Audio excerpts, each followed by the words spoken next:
O olhar indiferente, o descaso e o desprezo. É assim que segue o mundo, tão sombrio que dá medo. Pouco importa se o outro agoniza em feridas. Cada um que priorize o olhar para a própria vida. Esse mundo está doente, egoísmo e apatia.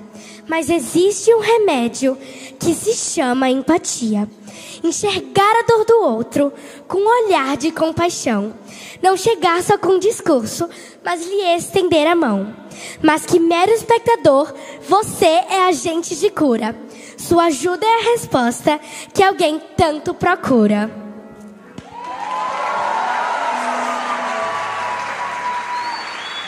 Tia, posso ir pra salinha? Glória a Deus, graça e paz, Igreja do Amor, amém? Que alegria, que honra sem fim estar aqui na minha casa, que eu amo tanto, que saudade que nós estávamos. Falar sobre o amor não é cego. Uau, esse já é o 3º ano. Começamos em 2022, falamos sobre a vida do apóstolo Paulo. Falamos sobre o drama do sofrimento humano e como superar dores e aflições à luz da palavra de Deus. Viajamos centenas de estados e alguns países com essa mensagem. Jesus cura qualquer dor. Depois, mergulhamos na história de Moisés e aprendemos um pouco sobre o que é ter uma identidade bem construída em Deus. Como viver o seu propósito alicerçado em quem Deus desenhou você para ser. E hoje, se a gente não fosse crente, estava todo mundo fazendo um bolão para saber quem ia falar. É verdade ou não é? Mas eu já dei spoiler e todo mundo sabe que nós vamos falar sobre o bom samaritano. Eu amo que durante todo esse tempo que eu viajei, que eu pude ministrar a palavra na TUR, que é um seminário bíblico, um tempo todo dedicado ao ensino da palavra, com várias ministrações. Eu pude levar Jesus, eu pude levar uma mensagem do evangelho que transforma, que liberta, que salva, que cura. Mas eu também pude levar o amor que nós temos recebido e vivido aqui na Igreja do Amor. Então, em cada estado, em cada país que eu fui, levei Jesus, mas levei a nossa igreja. Levei esse povo que eu amo tanto, levei cada um de vocês. E cada pessoa, em cada lugarzinho desse Brasil e do mundo, pôde conhecer um pouco sobre o que Deus fez aqui na nossa igreja. De Paulista para o mundo. E eu estou muito feliz de continuar. Então, eu quero que você prepare seu coração. Que você crie muita expectativa, sabe? Quanto mais fome, quanto mais sede a gente vem para a igreja, quanto mais a gente quer aprender, quanto mais expectativa a gente coloca em Deus, Ele supera nossas expectativas sempre, porque Ele é perfeito para fazer isso. Então, creia que essa noite será um divisor de águas na sua vida. Creia que vai ser um antes e um depois. Creia que seu coração será tão tocado. Creia que talvez em áreas obscuras, Deus vai colocar a luz em recantos da sua alma que precisam ser trabalhados, moldados, ensinados pelo Senhor. Mas você não sairá daqui da mesma forma que você entrou.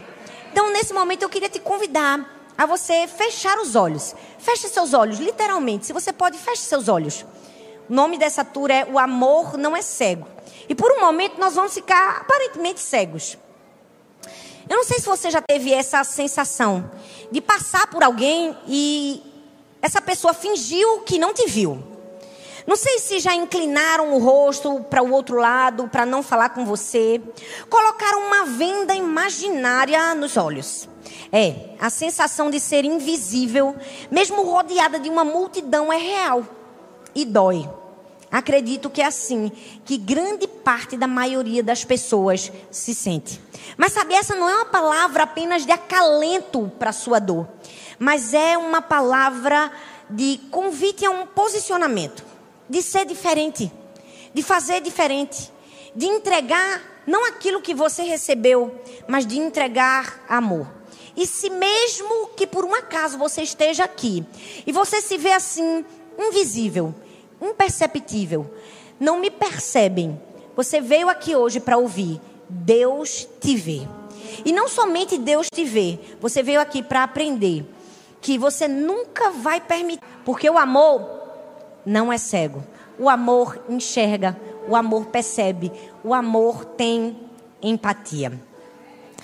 E para isso nós vamos mergulhar numa história bíblica, a história do bom samaritano. Vocês sabem que eu gosto de ensinar a palavra e gosto de apresentar a escritura e o contexto histórico e tudo que a gente pode se cercar para que a gente consiga tirar com muita fidedignidade o que o texto bíblico quer nos ensinar.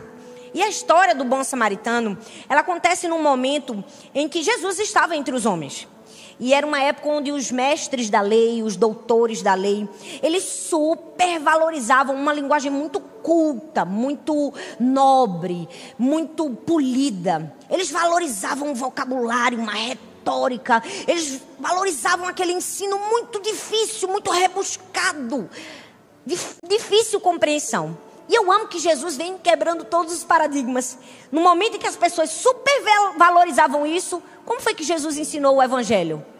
Com parábolas, com historinhas. Senta aqui que eu vou te contar uma história.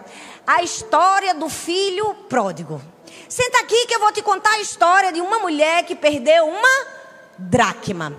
Era uma vez uma história de um homem que saiu a semear. Jesus estava nos ensinando dessa maneira que nós precisamos ouvir da maneira que Ele quer nos ensinar, não da maneira que a gente se vê desejoso de aprender. Nós precisamos aprender a sentir o coração de Deus e na simplicidade nós tiramos lições valiosas. Por que o mundo está assim tão apático, tão sem amor? Porque infelizmente as pessoas já não têm mais o discernimento de pegar a palavra do Evangelho de Cristo que transforma e viver na sua vida. Veja, a própria Escritura prova Nicodemos, um homem de conhecimento, um homem de retórica, mas não conseguiu entender o que Jesus estava ensinando, porque lhe faltou o quê? Discernimento. Então o que nós precisamos, em falando de amor, é entender, compreender e, sobretudo, viver. E é a palavra de Deus que faz isso. Sabe, só a palavra de Deus pode convencer. A gente pode chegar aqui, Sara pode falar, Laura pode falar, Arthur pode falar, eu posso falar. Mas a única pessoa que pode tocar o nosso coração é o Espírito Santo. E a única pessoa que pode provocar mudança de vida é Ele. E que Ele faz isso através da palavra. Porque a palavra é esse instrumento de Deus para mudar a nossa vida. Eu amo ver isso, famílias, pessoas sendo abençoadas, mas só a palavra provoca mudanças. Jeremias 23, 29 diz: não é a minha palavra como fogo, pergunta o Senhor, e como um martelo que despedaça a rocha? A palavra de hoje vai ser um martelo que vai despedaçar a rocha de muitos corações. Se tem gente aqui com coração de pedra, se tem gente aqui vazio, desanimado, cansado, prostrado, angustiado, cheio de tristeza, a palavra de Deus é o martelo que quebra a frieza. A palavra de Deus é esse fogo purificador. A palavra de Deus transforma. A palavra de Deus vai transformar a sua maneira de enxergar o outro. Eu preciso te dizer, você vai sair diferente daqui. A palavra de Deus vai te dar um novo sentido. Ela vai te dar novas lentes. Se você não usava óculos, hoje você vai passar a usar óculos espirituais. Se você estava enxergando diferente sua família, hoje uma nova visão vai vir até você. Vamos estudar uma parábola com 7 personagens. A gente sempre fala do bom samaritano, mas a parábola tinha Jesus, o mestre da lei, os assaltantes, um homem ferido à beira do caminho, o sacerdote, o levita e, finalmente, a estrela, o bom samaritano. E vocês entendem quando eu quero dizer a estrela, não é, gente? Aquela pessoa que brilhou, nos trazendo lições, valores, princípios. Nos 2 primeiros momentos que nós teremos aqui, a gente vai ter assim uma conversa de adulto, literalmente, comigo e com Arthur. E vocês entendem quando eu falo conversa de adulto, né? Conversa de adulto é assim, ó. É aquela leve lapada. Mas vocês sabem que a gente faz assim. A gente morde e depois assopra, não é? Eu deixei a melhor parte para as crianças. Primeiro a gente tem uma conversa de adulto, depois vocês têm uma conversa com as crianças. Ok? Combinado assim? Vamos para a conversa de adulto? Lucas capítulo 10, do verso 25 ao verso 29, diz assim: um mestre da lei se levantou e, querendo encontrar alguma prova contra Jesus, perguntou: mestre, o que devo fazer para conseguir a vida eterna? Jesus respondeu: o que é que as escrituras sagradas dizem a respeito? E como é que você entende o que elas dizem? O homem respondeu: ame o Senhor, o seu Deus, com todo o seu coração, com toda a sua alma, com todas as suas forças e com toda a sua mente. E ame o seu próximo como você ama a você mesmo. A sua resposta está certa, disse Jesus. Faça isso e você viverá. Repete comigo: faça isso e você viverá. Porém, o mestre da lei, querendo se desculpar, perguntou: mas quem é o meu próximo? Eu quero falar do primeiro personagem aqui da história, o mestre da lei, o doutor da lei, o homem que sabia a lei, que sabia as escrituras. O texto diz que ele se levantou. Perceba, a primeira parte do texto diz: ele se levantou. Ele se levantou era uma referência a alguém que estava aprendendo. O aprendiz, na cultura antiga, ele, quando ia falar com o seu mestre, com um professor, em sinal de respeito, ele não ficava sentado, ele levantava-se para falar. Então, ele começa bem, a gente pensa, ele está honrando Jesus. Ele se levantou. Depois que ele se levantou, ele diz: mestre. Ele ganhou 2 pontos, foi ou não foi? Além de se levantar, ele disse mestre, ou seja, equivaleu Jesus no mesmo patamar dele. Eu sou mestre, você é mestre. Eu tenho o ensinamento e a cultura e o conhecimento, você tem também. A gente pensa que vai ser tudo tão bonito, mas a gente já tira daí uma lição. Nem sempre as pessoas que nos chamam de mestre, levantam-se para falar com a gente, têm amor a cada um de nós. Nem sempre essas pessoas têm o coração voltado a nos abençoar. Na verdade, o mestre da lei estava querendo pôr Jesus à prova. Ele queria que Jesus em algum momento caísse nas próprias palavras. E ele tem uma conversa com Jesus. Ele diz assim: eu quero conversar sobre vida eterna. Sabe, eu amo que todas as vezes que as pessoas fazem perguntas tolas para Jesus, Jesus vai dar uma resposta que a pessoa vai dizer: por que que eu perguntei? É ou não é? Ele sempre tem as melhores respostas. E aquele homem, na verdade, queria levar o centro da conversa para uma discussão de o povo israelita que herdava uma promessa, quem era que realmente tinha acesso ou teria acesso à vida eterna, porque ele queria que Jesus respondesse com uma série de dogmas, dizendo: terá a vida eterna quem fizer isso, isso, isso e isso, porque os mestres da lei eram legalistas. Eles queriam que Jesus desse uma lista de coisas. Você vai ter a vida eterna se você fizer isso, e fizer isso, e fizer isso. Mas aí Jesus faz uma outra pergunta. Ele diz assim: o que é que as escrituras dizem? E você? Jesus joga para ele: o que é que você diz? Aí ele começa com a lei. Ele diz assim: ame o Senhor, o seu Deus, de todo o seu coração. Ame o seu próximo como a si mesmo. E Jesus responde: a sua resposta está correta. Faça isso e você viverá. Mas no texto original, no grego, esse texto que fala faça isso e você viverá, ele tem algumas interpretações. A primeira interpretação é que Jesus estava dizendo: faça isso e você vai herdar a vida eterna. Você vai viver eternamente com o Senhor. Mas a mais aceita de todas é a que diz, a mais fiel de todas, é a siríaca antiga que diz: faça isso e você estará vivendo. Jesus tira a conversa do plano da vida eterna depois que morrer e diz assim: vamos conversar com o que a gente tem que fazer aqui? Vamos trazer para o presente? Sabe aquele tipo de gente que gosta de falar? Quer ganhar razão, quer colocar lá para cima Jesus. Não. Eu estou te ensinando como viver aqui agora. Vamos parar de falar de futuro e começar a falar de presente? Jesus estava dizendo assim: você está tão preocupado quem vai para o céu? Vamos perguntar se você está amando o seu próximo hoje. Porque você só vai viver se você fizer isso agora. Jesus traz toda a conversa para outro campo e aquele homem fica se tremendo todinho a ponto de não saber mais o que dizer. Aí ele continua a interpelar Jesus. Sabe, esse homem, o mestre da lei, ele representa, infelizmente, uma cultura na vida de muitas pessoas: a soberba. A soberba destrói os relacionamentos. Muitas pessoas estão como o mestre da lei. Eles sempre querem ganhar o debate. Quer mostrar que está certo. A última palavra é a minha. Eu tenho razão. E esse é o maior motivo de destruição de muitos relacionamentos. As pessoas não precisam que você sempre ganhe a discussão. As pessoas precisam de amor. É melhor ser feliz do que ter razão. A gente se apega tanto a ter razão, não é? A gente, não porque eu falei, eu avisei, ô palavrinha, não é? Você fala, e quando alguém dá errado, eu avisei. O que é isso? É a soberba do mestre da lei.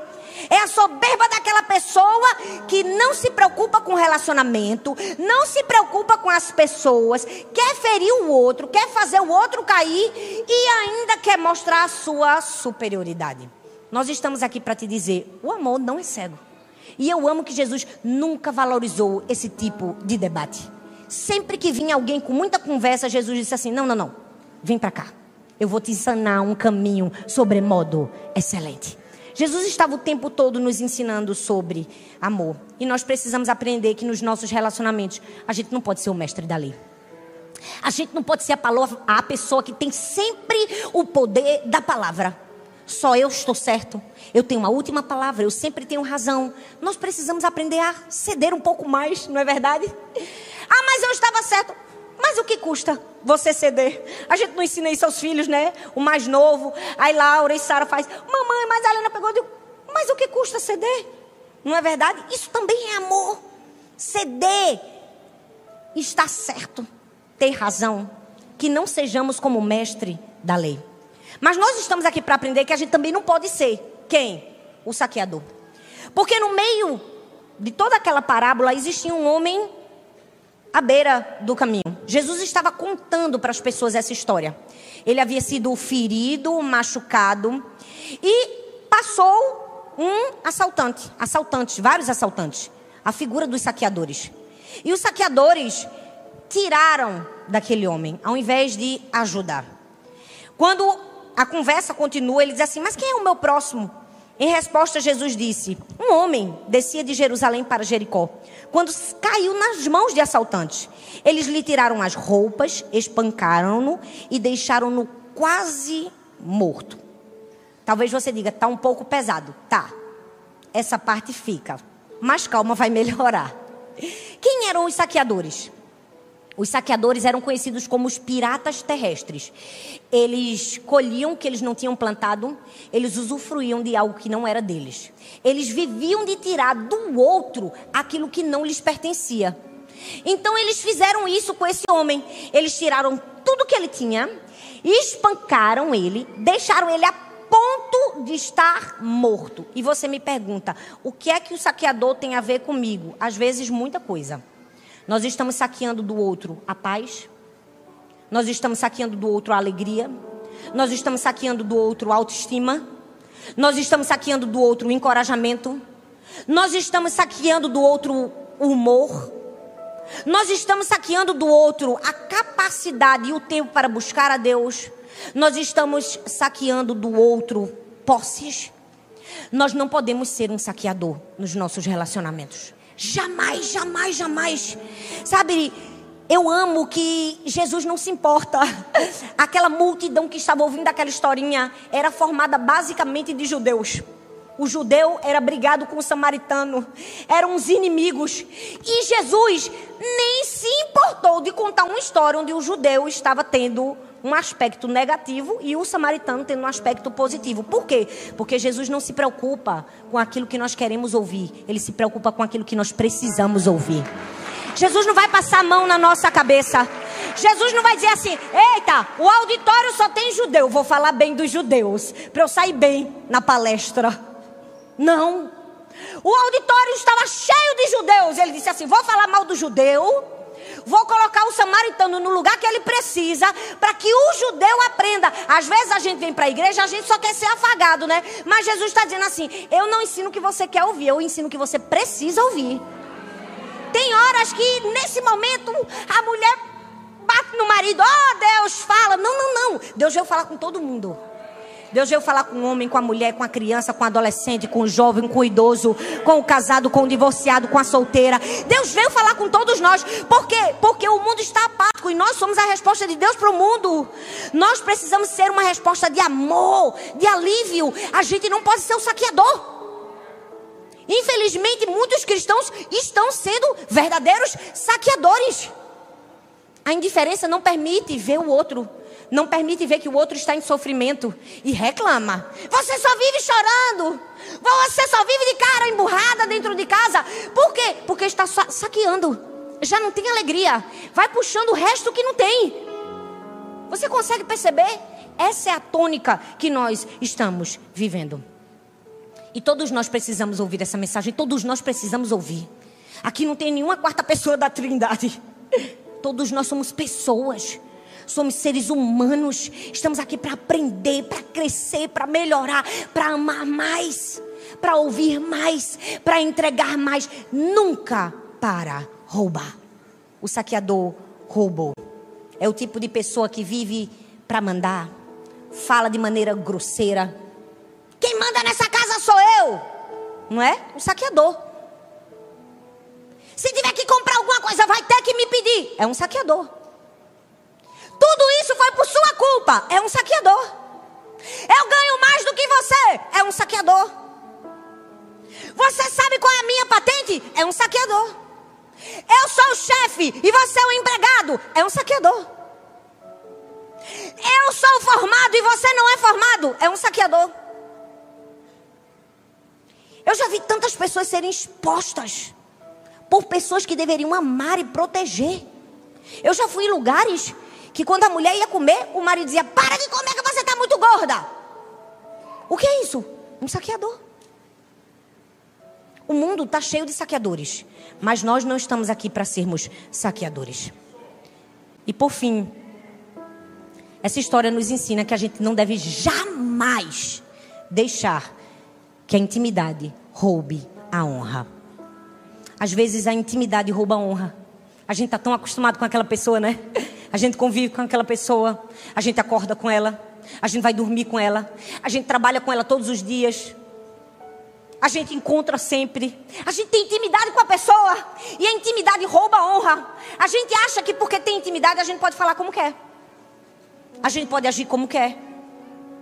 Quando uma pessoa no seu trabalho erra uma transação, você não olha para a pessoa e diz: seu burro, estúpido, diz?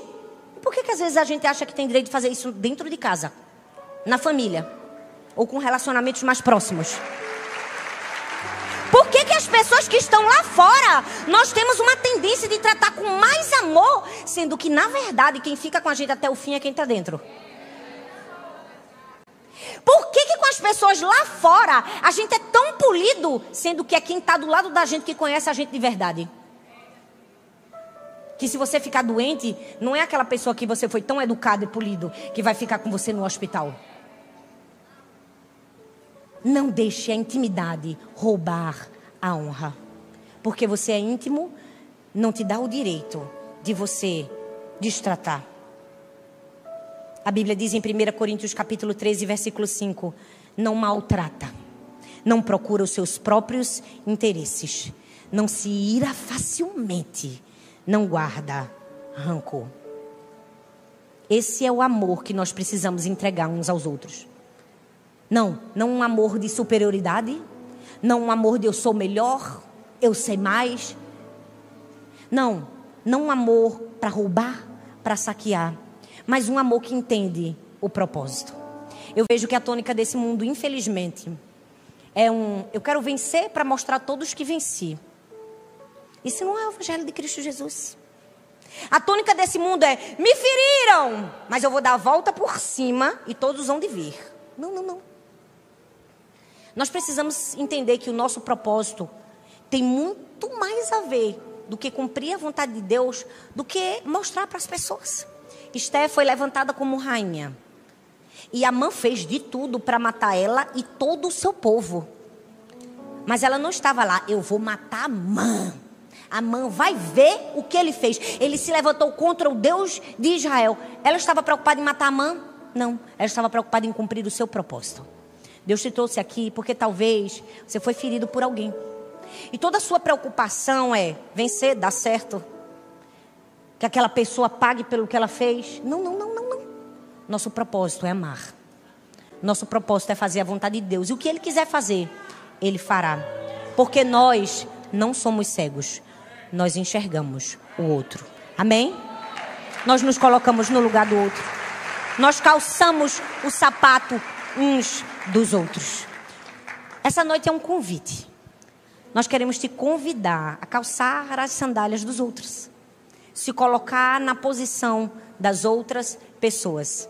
E perceber como o caminhar dele, às vezes, é duro. E tudo o que ele precisa é empatia e compaixão. Amém?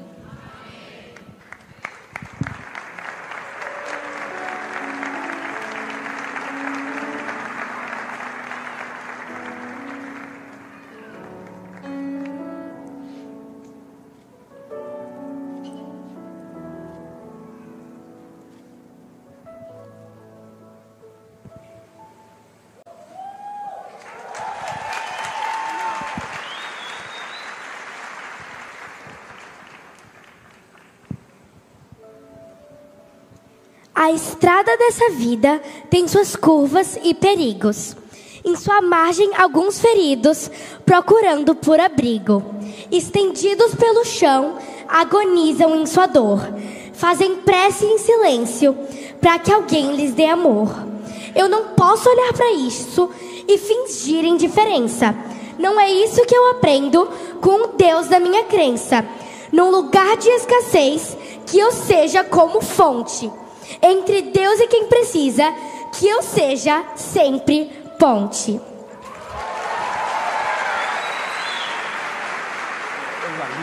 Obrigada, Pai. Graça e paz, igreja do amor.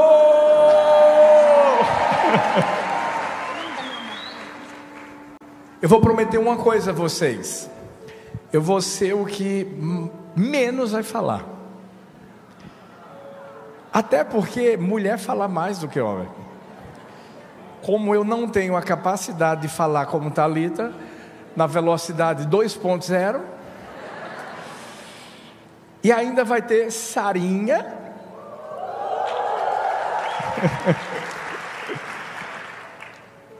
Uau, que palavra. Thalita acabou de falar do mestre da lei, do saqueador. Eu vou falar dos melhores agora. Será? Sacerdote e o levita. A Bíblia diz no livro de Lucas, capítulo 10, versículos 31 e 32. Aconteceu estar descendo pela mesma estrada um sacerdote. Quando viu o homem, passou pelo outro lado. Assim também um levita, quando chegou ao lugar e o viu, passou pelo outro lado. Uma das coisas que Thalita falou é que Jesus se utilizava de parábolas. Parábolas são histórias, mas as histórias de Jesus se tornavam histórias. Porque as lições que são trazidas ao nosso coração em cada parábola que Jesus contou, são lições preciosas e lições que fazem de verdade o nosso coração de pedra ser esmiuçado. Até porque esse é o maior propósito. Quando a Bíblia diz que Deus quer nos dar um coração de carne lá em Ezequiel, é para nos ensinar que precisamos ter um coração ensinável ao ponto de permitir que o caráter seja moldado, que aquela vida interior, a mais íntima, que só você conhece, passe a ser conhecida primeiro por Deus e depois pelas pessoas. É por isso que não adianta dizer que é crente. Olha bem para mim. Não adianta dizer que é crente. Nós estamos falando de um sacerdote, estamos falando de um pastor, estamos falando de um levita, estamos falando de um adorador, um músico, alguém que tomava conta do templo. Mas essas foram as pessoas que viram um homem e passaram de lado, nem sequer olhando para a necessidade que eles estavam vivendo naquela hora. Eu disse que era uma história, mas que se tornou história, porque a verdade é que aquele caminho em que era passado, inclusive um viajante inglês, Buckingham, certa vez estava viajando na Palestina e encontrou um grupo que havia sido assaltado na estrada de Cafarnaum. Duas pessoas, inclusive que faziam parte daquele grupo, tinham sido deixadas para trás, porque os saqueadores, infelizmente, se levantaram contra elas. Era uma verdade. Nós vamos encontrar nessa história, que se torna uma história, curiosidades, que na verdade era uma forma de Jesus chamar a atenção, como Talita disse, para um público judeu que se achava tão superior aos outros e que se consideravam crentes. Por isso que nós vamos ver que nessa história não é falado sobre a etnia do homem. A Bíblia só diz que esse homem estava como morto, semi-morto, estava jogado ao lado, e na conjectura rabínica dos mestres da lei, uma pessoa que estava semi-morta é como se ela estivesse realmente morta. Aquele homem não estava com suas roupas, e por estar semi-morto, ele estava inconsciente. Tudo isso foi contado de forma proposital por Jesus, até para ficar aquela interrogaçãozinha: quem era aquele homem? As duas formas de saber naquela época de que nação, de que etnia, que religião a pessoa vivia, era ou por aquilo, pela língua que ela falava, ou pela roupa que ela usava. E nada disso podia ser observado naquele momento pelo sacerdote ou pelo levita. E é aí que vem as principais lições que Deus quis deixar, não só para eles, mas de uma forma muito especial para mim e para você. Primeira lição: a responsabilidade não é do outro, é nossa. Vou repetir mais uma vez isso: a responsabilidade não é do outro, é nossa. Da mesma forma que aquele caminho era um caminho perigoso, nos relacionamentos nós vamos passar por trechos perigosos. E que trechos são esses? Que podem acabar fazendo com que sejamos expostos em algum momento à indiferença, à falta de comunicação, o ressentimento, o orgulho. E a pergunta que não quer calar é: e o que é que eu vou fazer quando eu passar por essa estrada? O sacerdote e o levita, que deveriam ser o exemplo maior ali naquela história, eles fizeram o contrário de uma pessoa que por eles era considerada impura. É como se nós estivéssemos falando de alguém que, entre aspas, nunca teve uma experiência com Deus. Era o samaritano. Mas a decisão que o sacerdote e o levita tomaram foi de se esquivar da responsabilidade que era deles e achar que a responsabilidade era do outro. O pior de tudo é que no texto que Talita leu, uma das perguntas que vai ser feita pelo mestre da lei é: quem é o meu próximo? Existem muitas pessoas que são mestres na teoria, mas você vai me entender que elas são monstros na prática. Sabe por quê? O fato de eu e você termos conhecimento da palavra, o fato de eu e você termos o discernimento de saber o que Deus quer que nós venhamos a fazer na vida, nos relacionamentos, porque vida é relacionamento, não quer dizer nada. O fato de a gente estar aqui hoje, o fato de você ir para uma célula, o fato de você ser discipulado, não quer dizer nada se eu e você ficarmos na teoria e não vivermos na prática.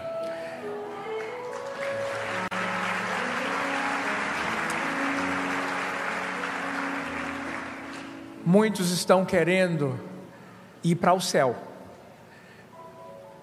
mas ainda estão vivendo o inferno dentro de casa, o inferno no trabalho, o inferno na sociedade, quando você está dirigindo o seu carro, ou quando alguém faz algo que infelizmente fere você por você ser humano.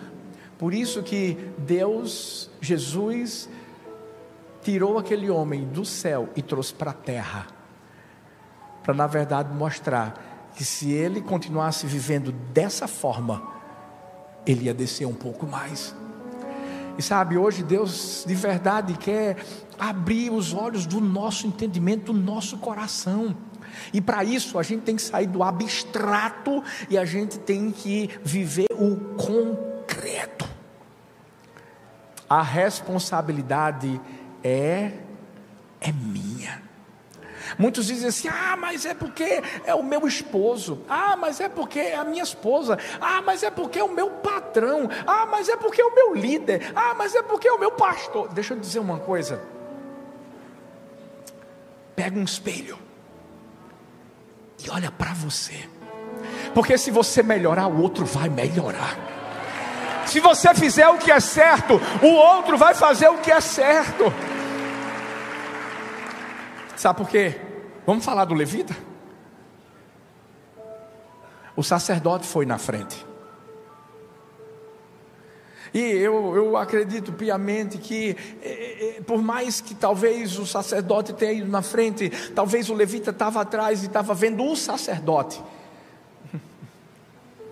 Talvez eles serviam a Deus na mesma sinagoga. Mas quando ele viu o sacerdote simplesmente abandonando aquele homem que precisava de ajuda, ele só fez imitá-lo.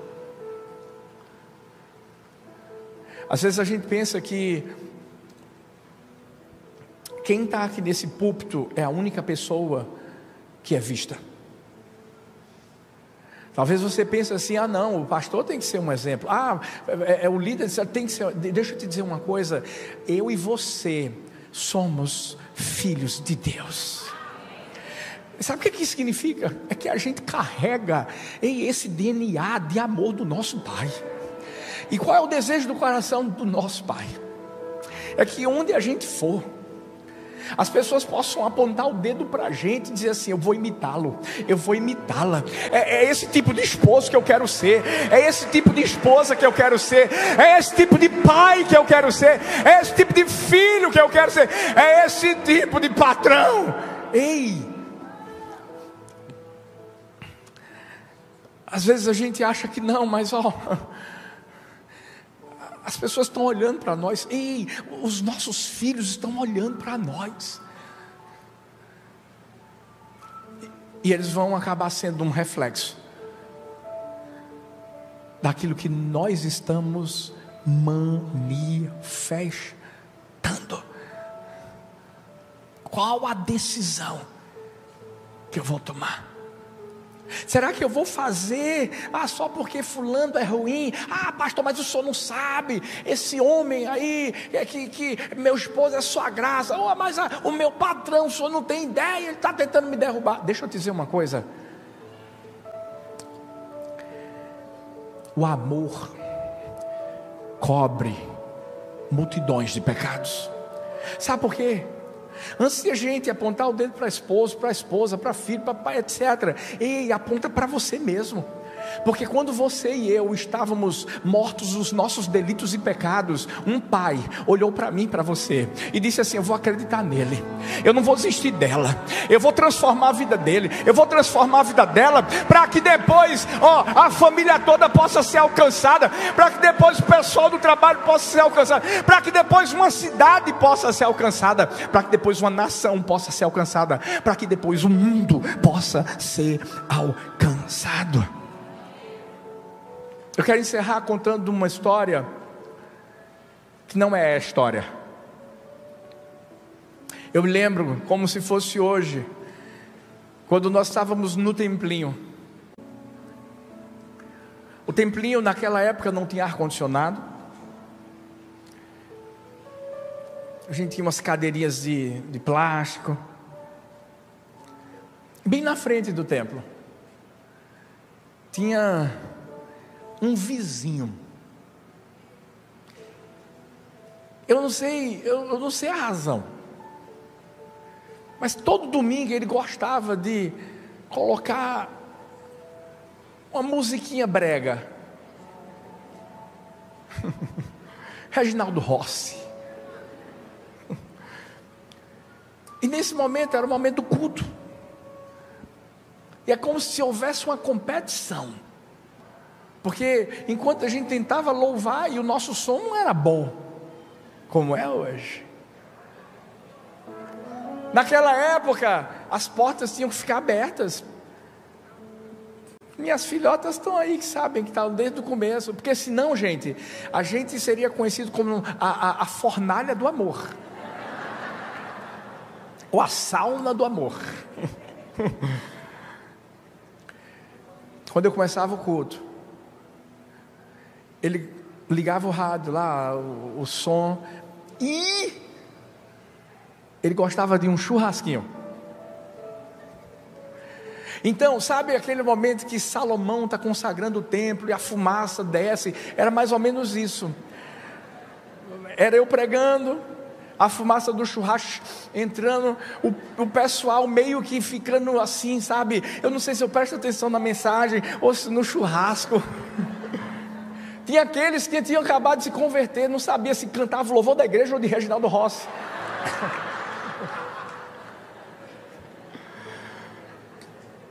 Eu confesso a vocês que eu olhava para aquele vizinho maravilhoso. E aí Deus dizia assim: filho, se coloca no lugar dele. Ei, a responsabilidade não é dele, é sua, filha. São as suas atitudes que vão fazer com que ele seja transformado.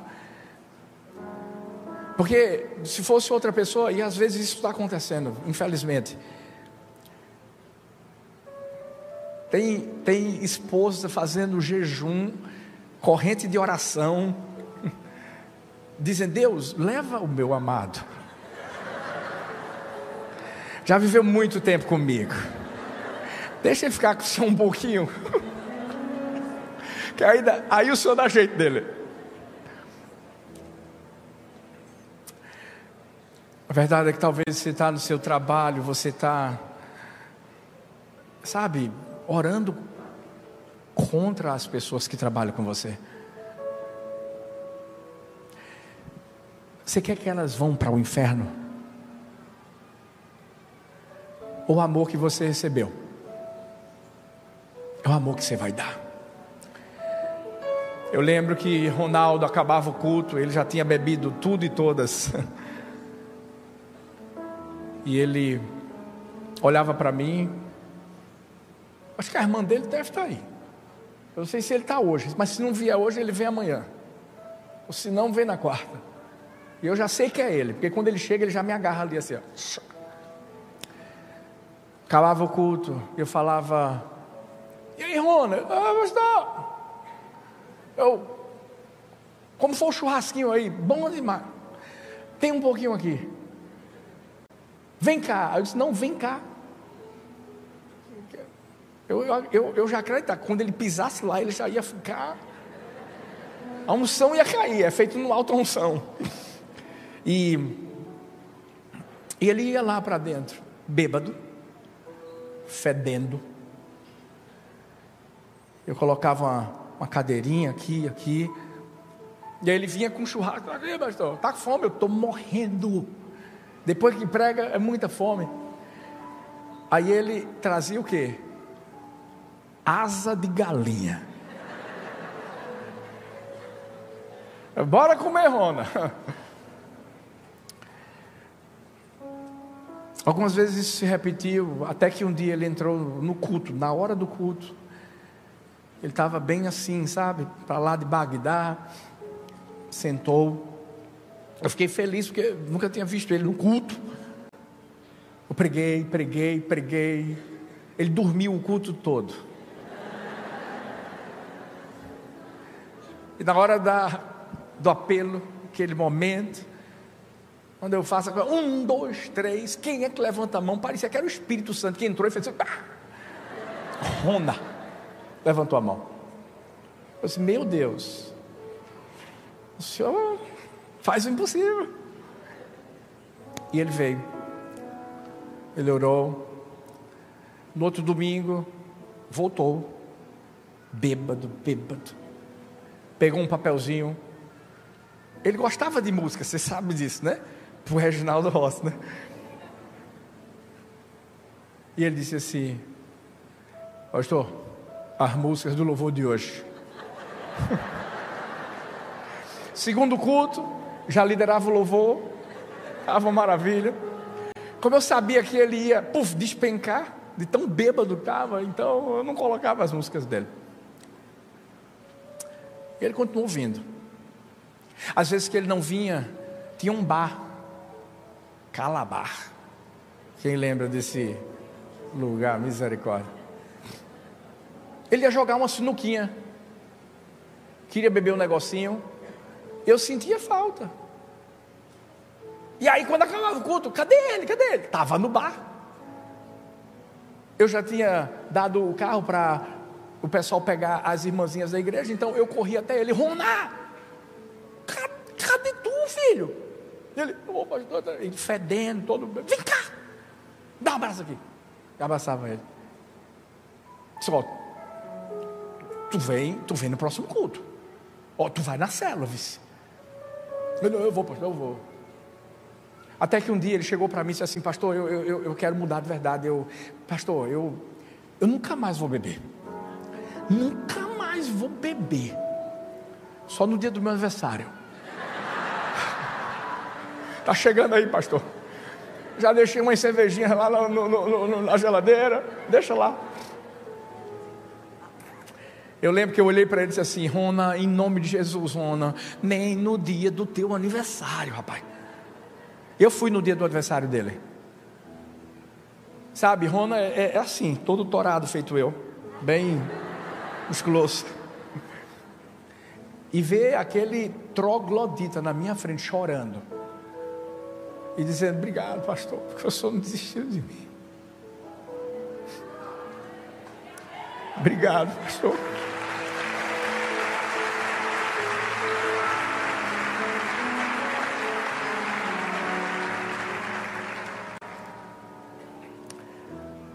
Às vezes que Rona vinha para a igreja, ele trazia um monte de gente. E o pessoal que estava com ele sempre se convertia. Uma coisa impressionante. Eu não sei se por ele ser forte.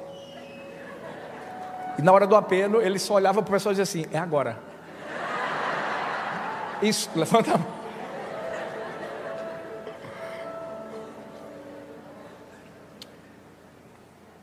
Esses dias eu estava lá nos Estados Unidos e eu recebi uma foto. Rona, trabalhando.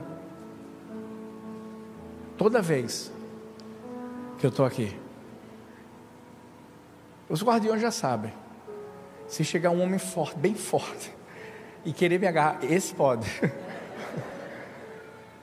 Ele me dá aquele abraço. Ele toma banho de perfume.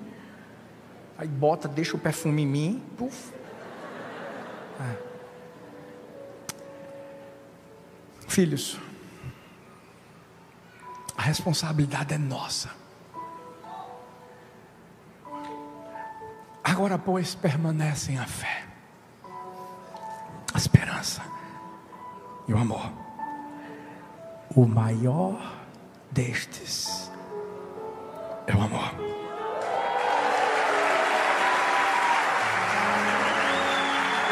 E o amor não é cego.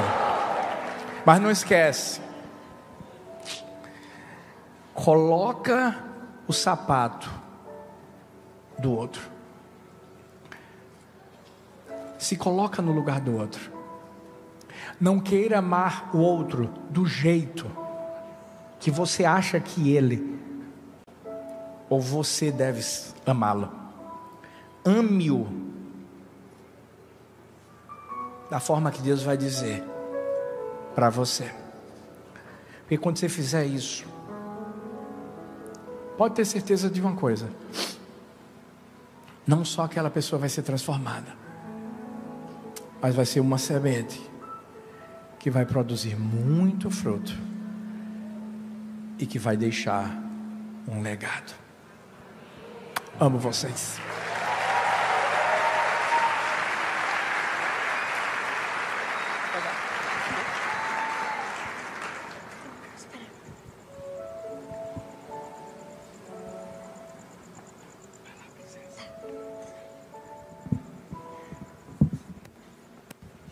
Você diz que o amor é cego, eu vou ter que discordar.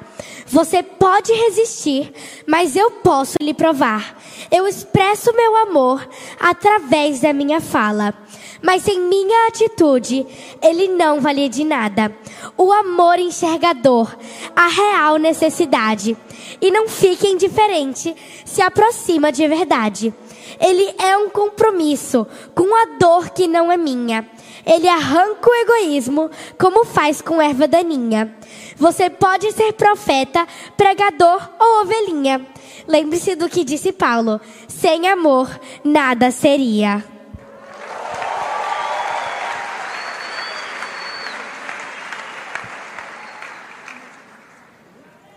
Graça e paz, igreja do amor!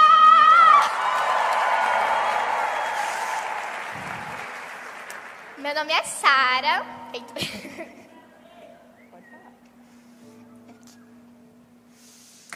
Eu me chamo Sara e, como vocês já viram, minha mãe falou do saqueador e do mestre da lei, e o meu pai do sacerdote e o levita. E graças a Deus eu fiquei com a melhor parte, o bom samaritano. Eles ficaram com a pesada e eu a leve. Hoje eu vou falar de um homem que era muito bom. Até na descrição do nome dele tinha bom. O bom samaritano. Vocês já tiveram uma conversa de adulto, né? A partir de agora eu vou falar das lições que eu aprendi com um bom samaritano. Que cá entre nós está bem mais perto do coração das crianças do que do dos adultos. E como o próprio Jesus disse: quem não for como criança não entrará no reino dos céus. Eu vou convidar vocês a ler Lucas, capítulo 10, versículo 33 ao 34. Mas um samaritano que estava viajando por aquele caminho chegou até ali. Quando viu o homem, ficou com muita pena dele. Então chegou mais perto dele, limpou seus ferimentos com azeite e vinho e em seguida os enfaixou. Depois disso, o samaritano colocou no seu próprio animal e o levou para uma pensão, onde cuidou dele. A gente já viu aquilo que Deus reprova através dos personagens anteriores. E agora a gente vai aprender com a vida e as ações do bom samaritano o que Deus espera de nós. A primeira coisa que é muito linda e que eu amo muito é que, com certeza, o samaritano tinha seus afazeres, tinha seus compromissos. Ele não estava naquela estrada de Jericó por nada. Ele com certeza tinha algo para fazer. Eu sei que a vida de hoje é muito corrida, nós estamos sempre cheios de trabalho para fazer. Olha, gente, eu só tenho 12 anos e desde pequena já abri vários empreendimentos. Quando eu era pequenininha, vendia desenhos sobre encomenda. E agora mesmo abri uma loja de bijuterias com a minha irmã para vender acessórios. E olha que eu ainda tenho 12 anos, eu ainda estudo. Mas imagina o samaritano. Ele era adulto, ele tinha trabalho, ele tinha muitas coisas para fazer. E eu sei que a vida de hoje é muito corrida. Mas o mais bonito é que o samaritano se importou com algo muito mais importante, que é o que Deus nos chama. É ajudar o nosso próximo. O samaritano parou. Ele parou tudo o que ele tinha que fazer naquele momento para ajudar aquele homem. E hoje eu estou aqui para te chamar a parar. Eu fico imaginando a cena, porque como minha mãe diz, as histórias bíblicas são cinematográficas. Cada coisa que acontece é um filme, porque Deus é muito maravilhoso. Ele chega assim, ó. Chega o samaritano, aí ele vê aquele homem deitado no chão, caído, todo sujo, devia estar fedendo, né? Tava lá por um bom tempo, depois que o levita e o sacerdote não cuidaram dele. O rosto todo queimado de sol. Mas o samaritano foi lá, ele se ajoelhou, ele enfaixou as suas feridas, ele cuidou e ele parou. Às vezes na nossa vida, maridos não enxergam suas mulheres, não param para ver como elas estão. Pais não enxergam os seus filhos e não param para perguntar como você está hoje. Às vezes você chega no seu trabalho, aquela pessoa que trabalha com você todo dia, que dá o seu suor, que dá o seu trabalho por você. Você nem dá um bom dia, você nem para falar. Deus nos chamou para parar. Hoje você não está aqui por nada. Você tem um propósito e Deus quer cumpri-lo.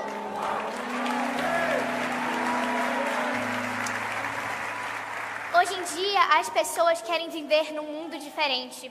Mundo de eu e eu mesmo. Eles criam uma muralha de proteção entre só eles e eles só prestam atenção no que eles precisam. Às vezes você está andando pela rua, você vê um mendigo, você não tem mais aquela compaixão. Tá tão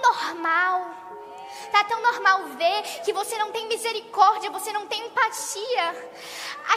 Aquele amor que ardia antes não arde mais. Deus quer mostrar um novo padrão para nós, um padrão de obediência, um padrão de amor, um padrão de empatia. Te convido a parar. E a não só isso, mas ter generosidade. O sol já estava se pondo, ele não podia deixar aquele homem ali semi-morto. Ele foi lá, a Bíblia diz que ele usou óleo e vinho generosamente. Às vezes na nossa vida a gente até para ajudar os outros, mas a gente não dá o nosso melhor. Tudo o que aquele homem usou era dele. O samaritano não tinha mais nada. Ele já tinha sido roubado, como minha mãe disse no início.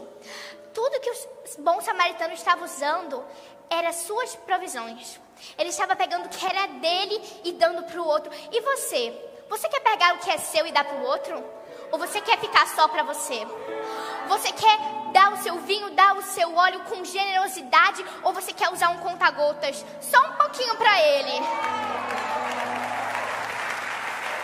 Por que eu vou gastar o meu suor e as minhas coisas com os outros?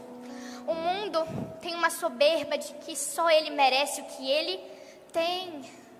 Eu te convido hoje a parar e a cuidar dos outros. Como você gostaria de ser cuidado? Jesus não fez aquilo por nada. Ele queria ensinar para mim e para você que nós devemos parar e ter generosidade. Depois Jesus diz, depois o colocou sobre o seu animal, provavelmente um jumento ou burro. Era o animal do próprio samaritano. O samaritano vai a pé, enquanto o homem vai montado no animal. Às vezes a gente não quer dar um nosso animal para os outros. O mais bonito é que ele estava fazendo aquilo por alguém que ele nem conhecia, às vezes nem pela nossa família, nem pelos nossos amigos que são tão próximos da gente, a gente quer fazer, quanto mais por alguém que a gente nem conhece. naquele momento, o samaritano quebrou os paradigmas e ele ficou conhecido como o bom samaritano. Ele mostrou a bondade de Deus que ardia no seu coração. Ele estava dando um exemplo que não ensinaria somente a gente agora, mas toda a humanidade. E o mais bonito é a humildade. A frase traduzida, a sua própria cavalgadura ou seu próprio animal. Isso não é uma frase comum. Ele queria dizer que provavelmente o samaritano tinha mais animais, carregando mercadorias e coisas, porque afinal ele estava lá para trabalhar. Mas o samaritano pegou o que era dele. Ele pegou o que era dele para dar ao outro. Ele não pegou um animal que estava com uma mercadoria. Ele deu o seu próprio animal. Ele foi a pé pelaquele homem. A gente tem duas hipóteses. Ou ele estava na garupa, os dois homens no animal, ou ele agiu como servo. Quem é que lembra da história de Amã e Mardoqueu? Amã lembra da humildade que ele teve, de como ele ficou bravo por ter que levar o animal com seu inimigo Mardoqueu montava. Pode me ajudar aqui.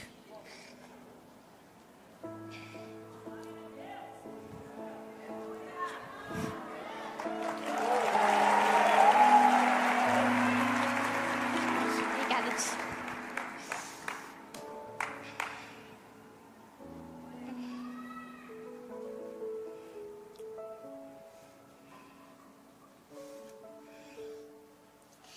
Ele ajudou.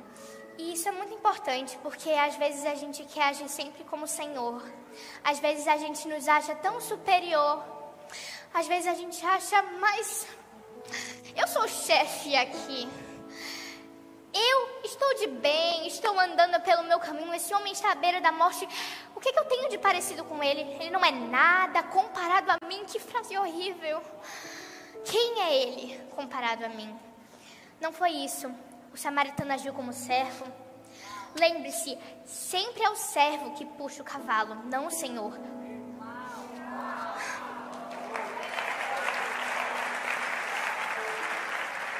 Ele deixou a posição de servo. Isso não te lembra de uma história? Jesus foi a ser servo em vez de Deus. Ele se identificou conosco na cruz e ele morreu por nós e ele deu o seu melhor a nós. E é isso que nós devemos fazer. E você tem sido generoso com a sua família? Você pode pensar, Sara, quando é que vai acontecer de eu achar um homem na rua e eu precisar de dar um cavalo meu para ele? Mas imagina você tá numa festa e aí seu pai chega pra você e diz, vai pegar um pedaço de bolo pra você e seu irmão.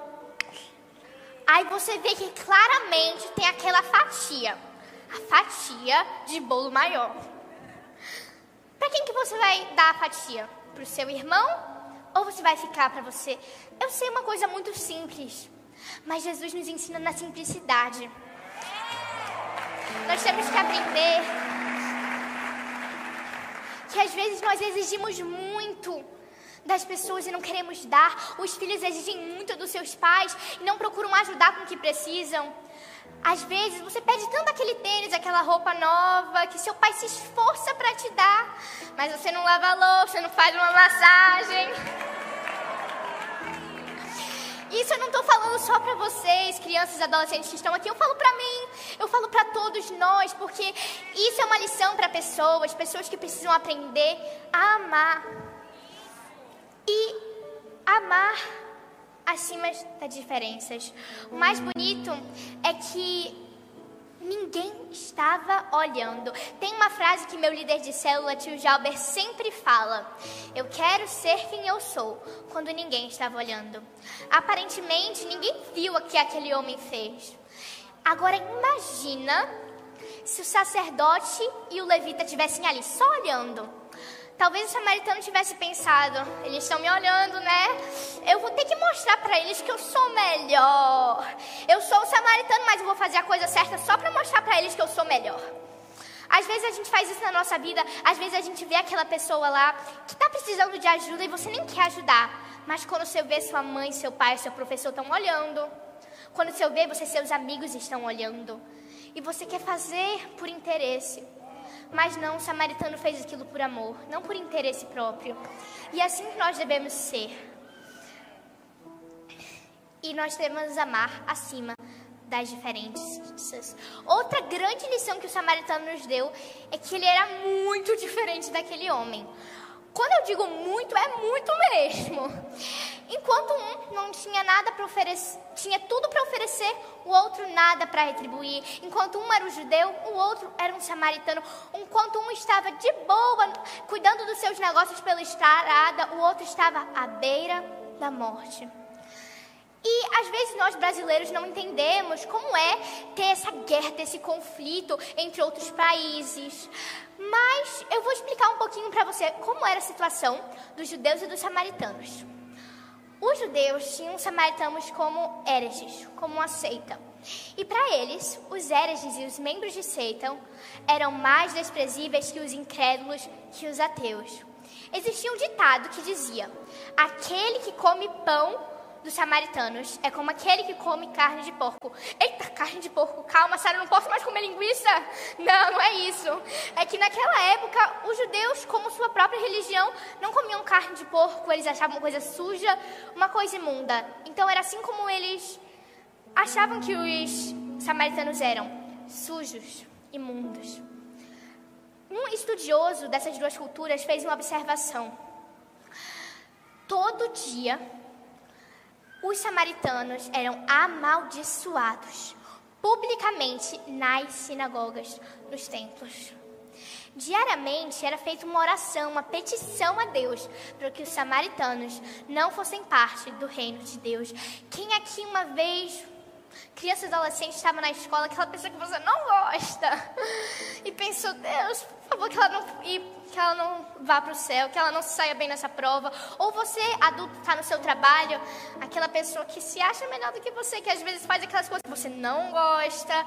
Aí você pensa: por que ela não é expulsa desse trabalho? Às vezes a gente está agindo como os judeus agiam naquela época, deixando de lado por causa das diferenças.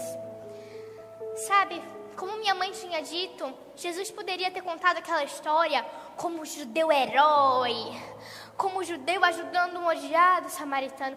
Mas não, ele fez o samaritano herói. Ele mostrou que as diferenças são importantes e que nós deveremos amar acima delas. Sabe, amar quem é parecido de você é muito fácil.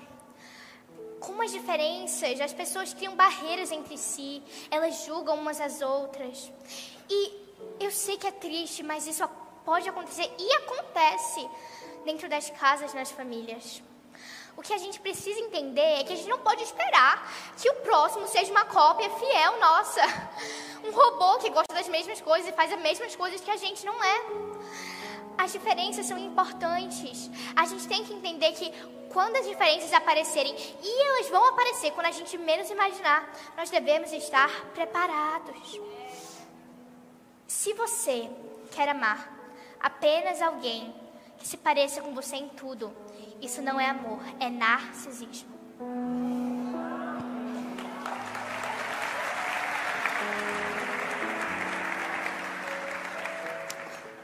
Um exemplo é meu pai e minha mãe. Eles são completamente diferentes um do outro.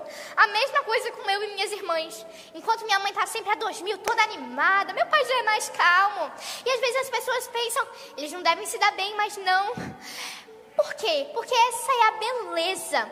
Pessoas diferentes que decidem se amar.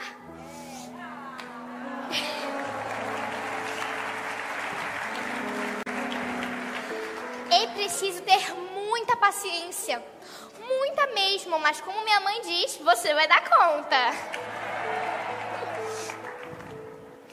Eu também gosto de acreditar que Deus é muito bem-humorado, porque Ele ama juntar pessoas diferentes, já percebeu? Se você é como eu, que gosta de dormir até tarde, com certeza tem uma pessoa como minha irmã Laura, que acorda cedo, que 5:30 da manhã tá com um humor maravilhoso. Sabe, Deus quer uma harmonia, não um uníssono. Como assim, Sara tá falando grego? Já não tô mais entendendo nada. Calma, que a primeira vez que eu li esse texto também não entendi. Mas eu vou te explicar. Um uníssono é quando as vozes cantam as mesmas notas. É quando uma única melodia. Não há tons diferentes, não há notas diferentes, é tudo igual. Já uma harmonia é a combinação de diferentes vozes, diferentes notas, que geram sons lindos e agradáveis aos ouvidos. A harmonia é algo complexo, mais complexo do que nós podemos entender. É um leque de possibilidades. Na música, há todo um estudo sobre campos harmônicos e como diferentes notas juntas formam uma linda música. Você sabia que um violão e um piano podem parecer uma orquestra inteira e acompanhar uma música? Por isso eu repito. Deus quer que nosso relacionamento seja uma harmonia, não um uníssono. Viver em unidade é muito mais sobre buscar harmonia do que um som único, uma única voz. Nós temos vozes diferentes e cada uma delas merece ser ouvida. Porque a unidade é sobre amar o que você é e amar quem o outro é. É entender como cada um se posiciona e traz beleza. Eu assisti um filme que era sobre um robô. Era uma cidade onde tinham vários robôs. E esses robôs eram programados para serem iguais às crianças que eram seus donos. Eles descobriam tudo que as crianças gostavam e quem elas eram para se tornar uma cópia fiel delas. Mas um robô teve um erro. Esse robô era totalmente diferente do menino que era dono dele. E é muito surpreso porque eles viraram melhores amigos. E isso mostra que há beleza na diferença. Por causa daquele único robô, todos os outros viraram diferentes e todos eles aprenderam a amar quem era diferente deles. Nós também temos que aprender a abrir mão. Às vezes a gente fala, olha, eu amo diferente, vou amar quem fala diferente de mim, vou amar. Mas não quer abrir mão daquilo que é seu. Às vezes as pessoas acham que o que é delas e o que é meu, o que é seu é seu. Não há um abrir mão porque abrir mão é consertar o erro que você não cometeu. É sobre fazer o que você não cometeu de errado, porque foi isso que o samaritano fez. Foi ele que espancou, que maltratou, que roubou aquele homem, foi? Não foi ele, mas ele foi o único que se posicionou a cuidar e ajudar aquele homem. Eu te convido a ser um bom samaritano hoje, na sua casa, na sua família, no seu trabalho. É sobre fazer o diferente, mesmo que todos façam de outra forma. É sobre, mesmo que o sacerdote e o levita tenha dado as costas, você se vire, esteja disposto a ajudar, a abrir mão do que você acha certo em prol do outro. Sabe, foi exatamente isso que Jesus fez. Mesmo sem ter pecado, Ele carregou o pecado de todos os homens do mundo. Jesus nunca fez nada de errado. Ele nunca pecou, mas Ele se identificou com o nosso pecado. Ele foi naquela cruz e por causa daquela identificação que Ele teve conosco, nós recebemos a vida dEle. Sabe, foi isso que Paulo escreveu a sua carta aos Filipenses. Seja a atitude de vocês a mesma de Cristo, que embora sendo Deus, não considerou que o ser igual a Deus era algo que devia apegar-se, mas esvaziou-se de si mesmo, vindo a ser servo, tornando-se semelhante aos homens. Lá em Filipenses 2, capítulo 5, versículo 6. Isso é muito poderoso, sabe? Perceba, o que Paulo nos mostra que não é um sentimento ou uma emoção de Jesus que nós devemos copiar, mas uma atitude de abrir mão de si mesmo, de esvaziar-se. Mas quem está muito apegado a si próprio não consegue fazer isso. Sabe, às vezes as pessoas querem viver a empatia, mas deixam para depois. Aprenda, a empatia deve ser vivida agora e não deixada para depois. Vamos imaginar que na história o samaritano chegasse e falasse: eu vou te ajudar, eu prometo que eu vou te ajudar, segura aí, eu vou te ajudar. Mas essa semana eu tenho tanto trabalho para fazer, tenho tantas coisas que eu tenho que organizar, que preparar, então fica aí, semana que vem eu volto e eu te ajudo. A história teria acabado de forma diferente. Um homem já estaria morto e não teria nada o que fazer. Seria uma oportunidade perdida. Sabe, não deixe para fazer amanhã o que você pode fazer hoje. Na nossa família a gente aprendeu uma lição desde pequenininha, que é: obediência só é obediência quando é imediata, absoluta e com alegria. Quantas pessoas dizem: só vou ir quando fulaninho de tal fazer? Aquela briga de irmão, sabe? Só peço desculpa quando ele pedir primeiro. É assim que as pessoas acham que a vida deve ser vivida. Mas não é. Certa vez eu ouvi que o sábio faz imediatamente o que o tolo deixa para fazer somente no fim. Tudo que vale a pena ser feito, vale a pena ser feito imediatamente. Sabe, as dificuldades nunca vão acabar quando você nunca começar. O sacerdote e o levita perderam muito mais com a sua negligência do que o samaritano com sua compaixão. Eles perderam uma oportunidade. Tem vezes que Deus já nos deu a chave, mas a gente está muito cansado para andar poucos passos até a porta e abri-la. Às vezes você diz: cadê Deus que não me ajuda? Ele já te ajudou o máximo que Ele podia. Mas olha, é um trabalho de equipe. Deus o ajuda e Ele deixa uma parte para você, porque é assim que você mostra que você entende o seu propósito. Tem tantas pessoas que sempre deixam as coisas para depois, como minha mãe sempre disse: quando você tiver uma oportunidade, vá atrás dela, porque depois, quando ela passar, não terá nada que você possa fazer. Às vezes as pessoas falam: eu vou gastar meu tempo, meu dinheiro com essa pessoa, o que eu vou ganhar? Mas elas perdem o mais importante: seguir a Jesus e amar as pessoas. Agora vamos aprender mais com as lições finais do bom samaritano. Lá em Lucas, capítulo 10, do versículo 35 ao 37, diz: no dia seguinte, entregou 2 moedas de prata ao dono da pensão, dizendo: tome conta dele. Quando eu passar aqui na volta, pegarei o que você gastar mais com ele. Então Jesus perguntou ao mestre da lei: na sua opinião, qual desses 3 foi o próximo do homem assaltado? Aquele que o socorreu, respondeu o mestre da lei. E Jesus disse: pois vá e faça a mesma coisa. Certa vez Jesus fez uma afirmação chocante, que chocou a todos, dizendo: é muito fácil amar aos que os amam. Que mérito vocês terão, porque até os pecadores amam aos que os amam. A gente tem que... Naquele momento, Jesus ele não fez aquilo por nada, porque tudo que Jesus faz é com um propósito.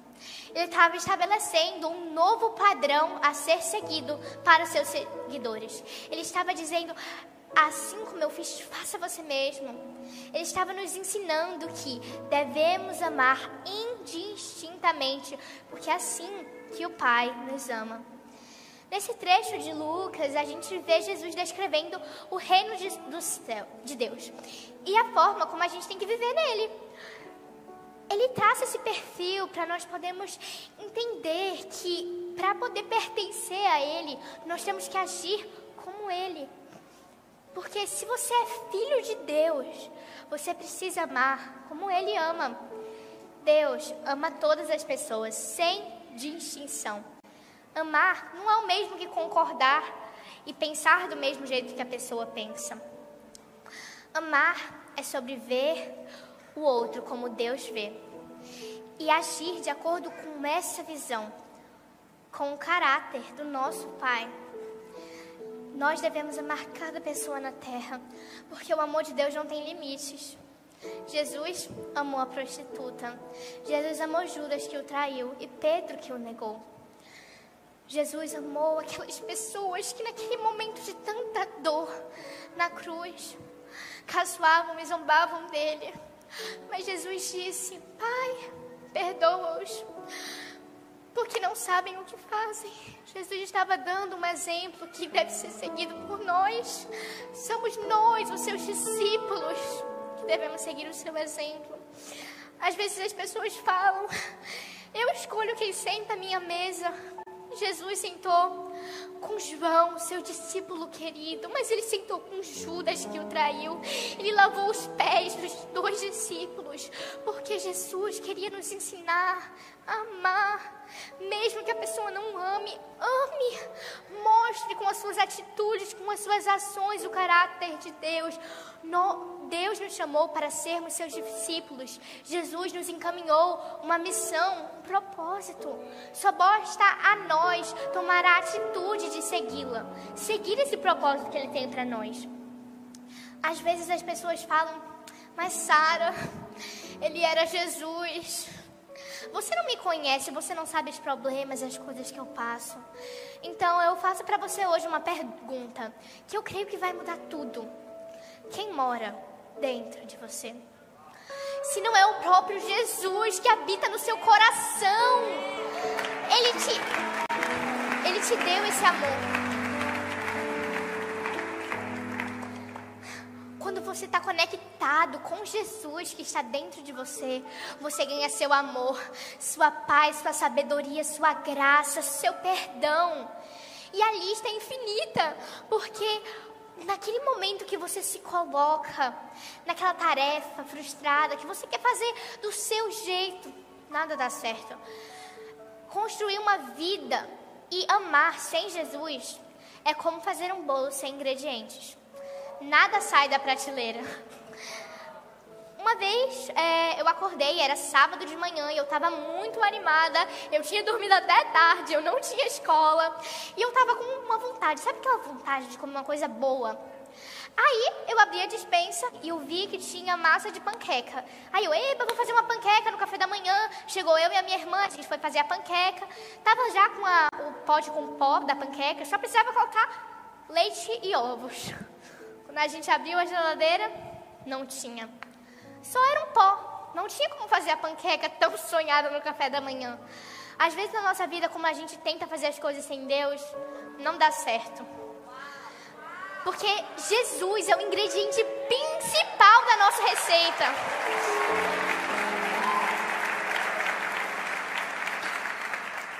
Jesus é o ingrediente principal. Se a gente tentar tirar o ingrediente principal, nada acontece. Se a gente tentar fazer as coisas sem Jesus, nada acontece. Às vezes você sente no seu coração: eu não consigo amar. E sabe por que você não consegue amar? Porque muitas vezes você não deixou entrar Ele no seu coração. Porque se Ele estiver aí dentro, eu sei que você vai conseguir. Porque o seu amor, que Ele amou a todos nós de maneira tão grande, que Jesus nos amou, você também pode amar como Ele. Sabe, como cristãos, a gente tem que aplicar uma verdade. A gente não pode fazer só o que a gente quiser, na hora que a gente quiser. Eu não leio só quando eu quero ler, eu não estudo só quando eu quero estudar. Eu não tomo banho só quando eu quero tomar banho, nem escovo os dentes só quando eu quero escovar os dentes. Existem coisas que devem ser feitas, mas que às vezes a gente não quer fazer. Nós temos que entender que não podemos deixar nossos sentimentos decidir o que nós vamos fazer. Nós temos que fazer o que deve ser feito. Quem não entendeu isso ainda está preso na imaturidade. Não saiu nem do jardim de infância. E olha que eu ainda estou na 6ª série. O mais lindo foi o exemplo que ele deu. Sabe, aquela pequena ação de empatia e de amor que Jesus deu. Aquilo serviu de exemplo para o mundo inteiro, para toda a humanidade. Quem nunca ouviu a história do bom samaritano? Eu já ouvi 1000 vezes desde pequenininha. E a gente aprende tanto com ele. Às vezes Deus nos dá a chance de servir de exemplo, mas a gente deixa de lado, como o sacerdote e o profeta, o sacerdote e o levita fizeram. Eles poderiam ter servido de exemplo para uma nação inteira. Deus deu a chance para os três. Foi para o sacerdote, foi para o levita e foi para o samaritano. Mas só um tomou a chance. Porque aquele sacerdote e aquele levita poderiam ter sido um grande exemplo. Eles poderiam ter ido lá e feito como o samaritano fez. Mas mesmo sem saber, eles deixaram de ir para lá a oportunidade da vida deles de servir de exemplo, sabe? Deus quer te levantar como exemplo hoje. Às vezes você pode sentir, eu sou muito pequena, eu sou só uma criança. Quantas vezes as pessoas falam isso para nós? Tentam colocar um limite em quem nós somos. Deus, Ele usa os pequenos. Davi era bem pequenininho. Josué era só o assistente de Moisés. Deus usa os menores, Ele olha o coração, não a aparência. Às vezes você pensa, eu não sou nada, a minha vida é tão difícil, eu não faço nada certo. Jesus quer te usar como exemplo, como Ele usou um samaritano. Jesus quer te levantar para mudar uma geração. Jesus escolheu você. Você não foi a pessoa que está do seu lado, foi você. Você tem que entender que quando Deus te dá a chance, você tem que agarrar ela e não deixar e não soltar.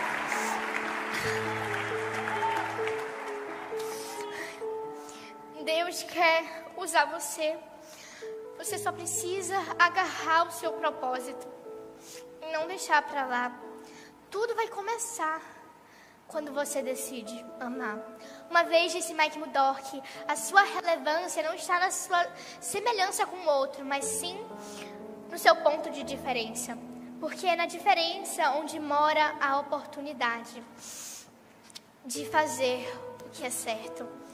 Sabe, às vezes a gente deixa pra lá uma coisa tão importante. Às vezes a gente deixa as mentiras do diabo e das pessoas passarem por cima de você. E não é isso que Jesus nos convida a fazer. Ele quer nos trazer um exemplo, como o samaritano fez e agarrou a sua oportunidade para ajudar aquele homem. Nós temos que amar, mesmo que nós sejamos diferentes dos outros. Davi era ruivinho, pequenininho. Ele era totalmente diferente dos seus irmãos. Mas ele foi lá e ele fez a diferença. E é isso que eu te convido a fazer hoje. Eu amo o fato que o samaritano mudou o destino da morte daquele homem. Só com um pequeno ato. Um pequeno ato pode te levar a montanhas, a lugares altos. E às vezes a gente nem sabe que é aquele pequeno ato de amor, de empatia, de compaixão, que vai nos levar a lugares que a gente nem imaginava. Meu pai e minha mãe abriram aquela igreja, eles eram jovens. Eles abriram um lugar tão pequenininho.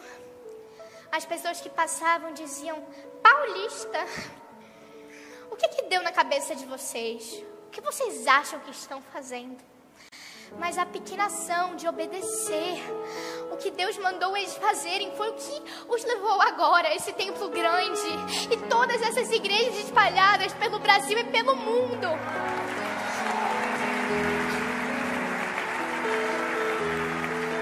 Não espere a circunstância favorável chegar. Não espere o cenário à sua volta mudar. Meu pai e minha mãe podiam ter esperado. Espera Paulista ter um pouco mais de crente pra gente abrir a igreja. Espera a gente ter uma estrutura maior pra gente começar a falar da palavra de Deus. Às vezes as pessoas esperam tanto que estão tão focadas em esperar chegar a coisa grande que não usam a pequena para crescer. Quando Caleb deu aquele terreno que era um deserto, ela podia ter pensado, é um deserto, o que eu vou fazer com isso? Eu vou esperar eu ganhar um terreno maior. Mas não, plantou e o terreno ficou frutífero e cresceu. E é isso que Deus quer fazer comigo e com você. Mesmo que você ache que você está passando por um deserto na sua vida, não tem água para plantar, o que você vai fazer? Você tem que a direção certa de crescer, de frutificar e de usar o que Deus te deu, a pequena ferramenta, para mudar tudo.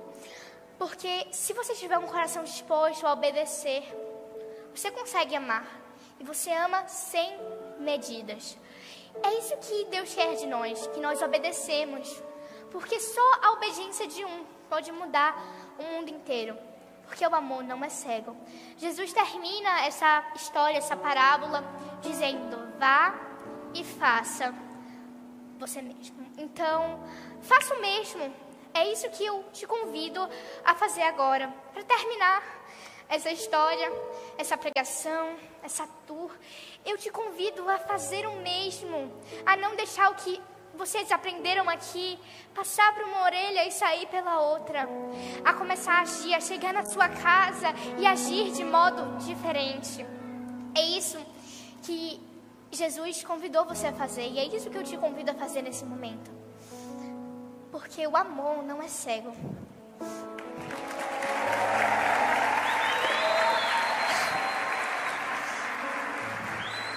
Nada, nada poderá nos separar. Nada, nada poderá nos separar do amor de Deus. Está em Jesus Cristo, nosso Senhor. Fique em pé no seu lugar. Está em Jesus Cristo. Nada, nada, nada poderá nos separar. Nada, nada poderá nos separar do amor de Deus que está em Jesus Cristo, nosso Senhor. Está em Jesus Cristo. Fecha seus olhos. Fica de olhinho fechado. Que a gente ainda tem algo para falar para você.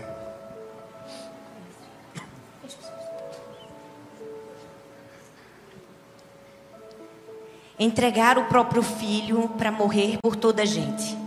Não tem Deus mais generoso, amoroso e complacente.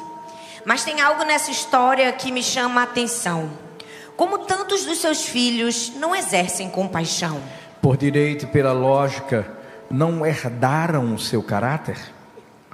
E por que tanto se esquivam do amor e da bondade? Lembrem que a misericórdia vale mais que o sacrifício. Deus não vai descer de novo para fazer o nosso ofício. O intuito da turnê, com clareza e com verdade, é mover o corpo de Cristo para a profundidade. Não encare esse dia como uma conferência, mas um marco na história que resgata a nossa essência. Como igreja e como filhos, temos todos a missão: espalhar o amor de Cristo por palavra e por ação. Esse Cristo que entre Deus e os homens é um elo, que mostrou com sua vida que o amor nunca foi cego. O amor não é cego.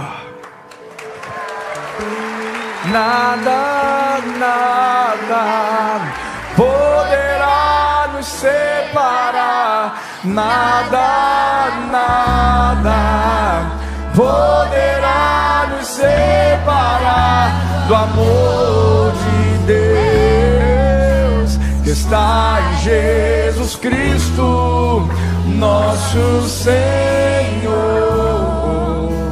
que está em Jesus Cristo. E nessa hora, para fechar com chave de ouro, Heleninha vai fazer uma oração bem linda e vai abençoar cada família. Se você está com seu esposo, com sua esposa, seus filhos, fica pertinho dele, fica juntinho. Que tudo comece em casa. Que tudo comece Aumenta em um pouquinho. casa e continue onde quer que nós formos. Olha, Lelinha, bem bonito. Papai do céu, muito obrigada por esse dia. Muito obrigada por essa igreja que a gente tá. Muito obrigada por tudo que você fez por a gente. Muito obrigada por essa vida que você nos deu. Muito obrigada por tudo. Amém, amém e amém. Amém.